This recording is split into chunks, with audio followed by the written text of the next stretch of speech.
Assalamualaikum warahmatullahi wabarakatuh.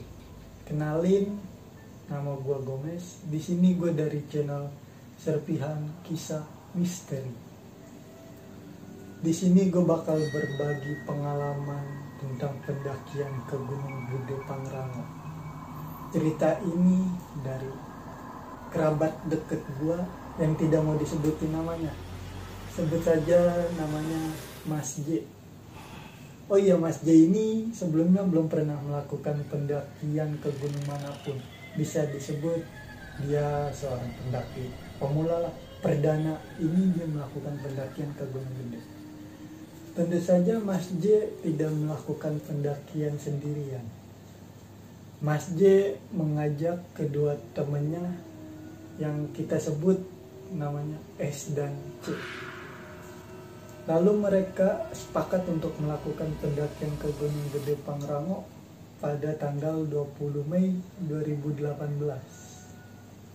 Singkat cerita, sebelum mereka melakukan pendakian, mereka menyiapkan barang logistik, tenda, dan semacamnya lah, selayaknya seorang pendaki.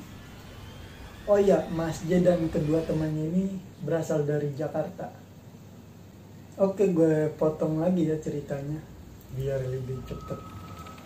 Sesampainya mereka di base camp, mereka langsung menuju calo yang sebelumnya sudah dihubungi oleh Mas J.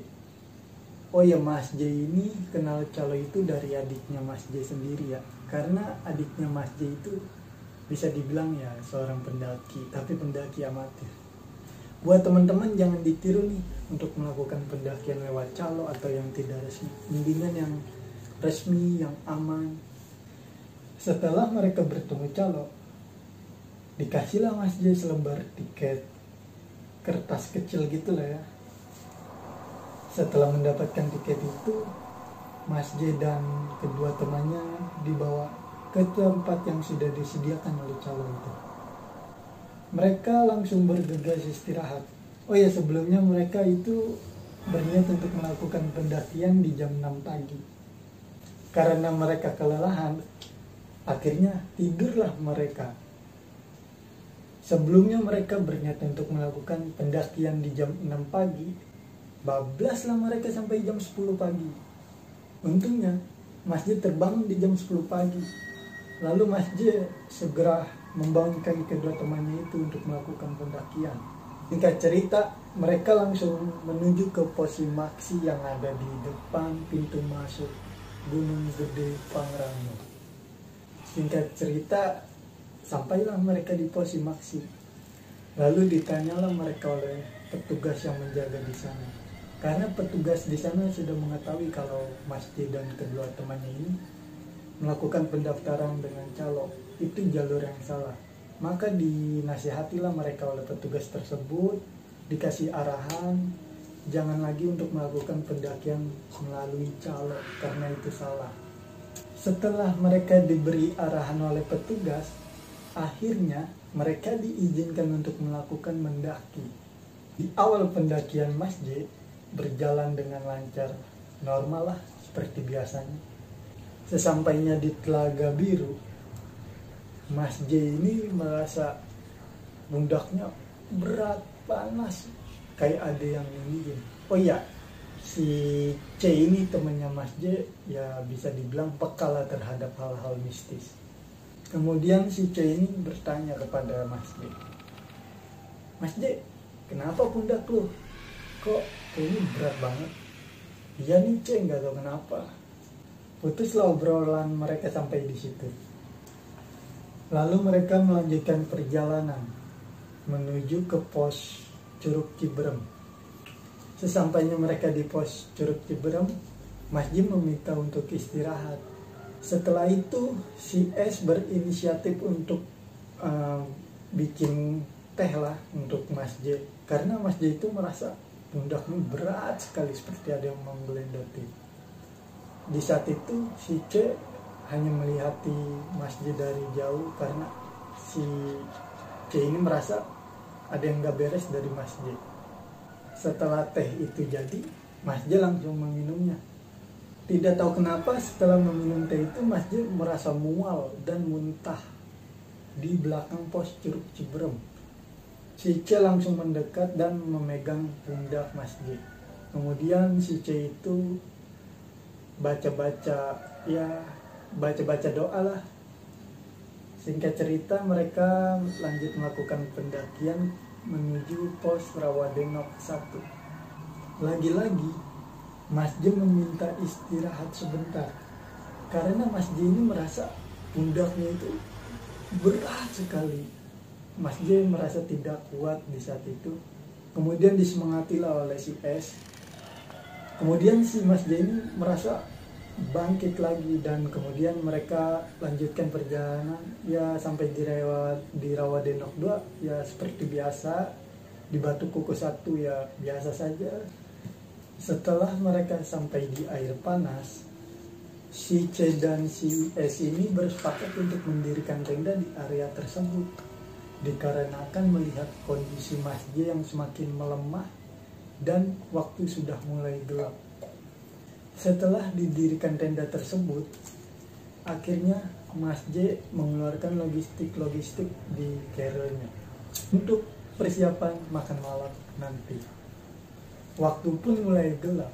Di saat asik memasak, si C ini melihatkan Mas J kayak ada sesuatu yang disembunyikan. Lalu si C ini bertanya ke Mas J, "Mas J, kenapa kok diam aja dari tadi?" Kemudian Mas J ini menjawab dengan datar, "Gak apa-apa." Lalu si C melihat keluar tenda. Karena si C ini sedikit peka dengan hal-hal mistis, si C ini melihat ada anak kecil di depan tenda. Kemudian si C langsung berinisiatif untuk menutup tenda karena mereka bertiga masak di dalam tenda ya. Soalnya di area tersebut yang camp hanya 2 tenda. Satu tenda mereka bertiga dan satu tenda lagi milik orang lain. Setelah mereka bertiga selesai makan, si Mas J langsung tidur begitu nyenyak karena lelah kali ya pendakian tadi. Si C dan si S merokok di depan tenda dengan santai. Si S ini mengetahui kalau si C ini peka terhadap hal-hal mistis.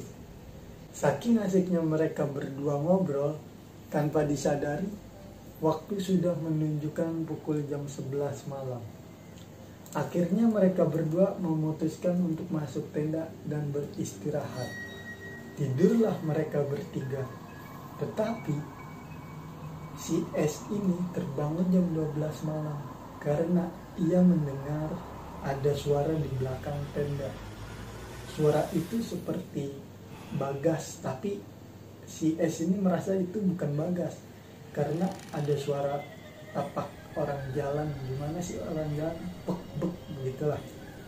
Oh iya, untuk yang belum tahu Bagas itu apa? Bagas itu babi ganas ya. Oke, lanjut lagi ya ke cerita si S ini yang mendengar suara langkah orang jalan di belakang tenda. Lalu si S ini membangunkan si C. Bangun. Si C langsung bangun dan menanggapi si S. "Ada apa sih?" Kemudian si S menjawab, "Lu denger gak ada suara langkah orang jalan di belakang tenda?" Si C ini menanggapi ya seperti biasa karena dia udah tahu kalau itu bukan manusia atau bukan Bagas. Lalu si C menyarankan untuk si S tidur lagi. "Udahlah, tidur lagi aja. Besok kan kita mesti lanjut ke puncak."